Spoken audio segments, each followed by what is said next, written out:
2025-26ನೇ ಸಾಲಿಗೆ ರಾಜ್ಯ ಸರ್ಕಾರವು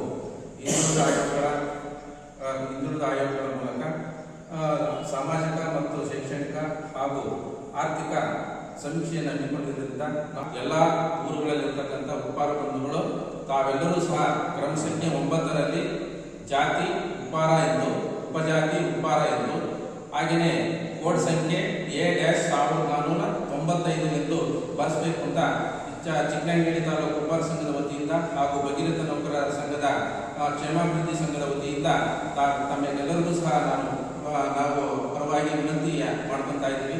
ಆದ್ದರಿಂದ ನಮ್ಮ ಭಾಗದಲ್ಲಿ ಮೇಲು ಸಕ್ಕರೆ ಉಪ್ಪಾರ ಅಂತ ಹೇಳ್ಬಿಟ್ಟು ಜಾತಿ ಗಣತಿಯಲ್ಲಿ ದಾಖಲೆಗಳಲ್ಲಿ ಕೆಲವರು ದಾಖಲೆಗಳಲ್ಲಿ ಬರೆಸಿದ್ದೀರಾ.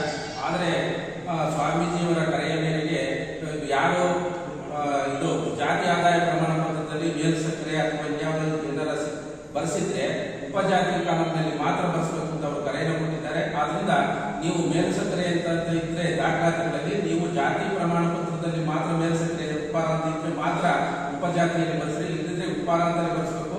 ಇದರಿಂದ ನಮ್ಮ ರಾಜ್ಯದಲ್ಲಿ ಒಟ್ಟಾರೆ ಎಷ್ಟು ಉಪ್ಪಾರ ಜನಸಂಖ್ಯೆ ಇದೆ ಅಂತಕ್ಕಂಥದ್ದು ನಮಗೆ ನಿಖರವಾದ ಮಾಹಿತಿ ಸಿಗ್ತದೆ. ಹಾಗೂ ಸಾಮಾಜಿಕ ಮತ್ತು ಶೈಕ್ಷಣಿಕವಾಗಿ ಆರ್ಥಿಕವಾಗಿ ನಾವು ಯಾವ ರೀತಿ ಮುಂದುವರೆದಿದ್ದೀವಿ, ನಮ್ಮ ಸ್ಥಿತಿಗತಿಗಳ ಬಗ್ಗೆ ಅದು ಗೊತ್ತಾಗ್ತದೆ. ಹಾಗೂ ನಾವು ಮಾಡ್ತಕ್ಕಂಥ ಕಸುಬುಗಳ ಬಗ್ಗೆ ಅದು ಸವಿಸ್ತಾರವಾಗಿ ಗೊತ್ತಾಗುತ್ತೆ ಅಂತ ಹೇಳ್ಬಿಟ್ಟು ಸ್ವಾಮೀಜಿಯವರು ಕರೆ ಕೊಟ್ಟಿದ್ದರಿಂದ ನಾವು ಈ ದಿನ ಹಿಂದುಳಿದ ಆಯೋಗದ ನಡೆಸ್ತಕ್ಕಂಥ ಸಮೀಕ್ಷೆಗೆ ಪತ್ರಿಕಾ ಪ್ರಕಟಣೆಯನ್ನ ಹೊರಡಿಸ್ತಾ ಇದ್ದೀವಿ.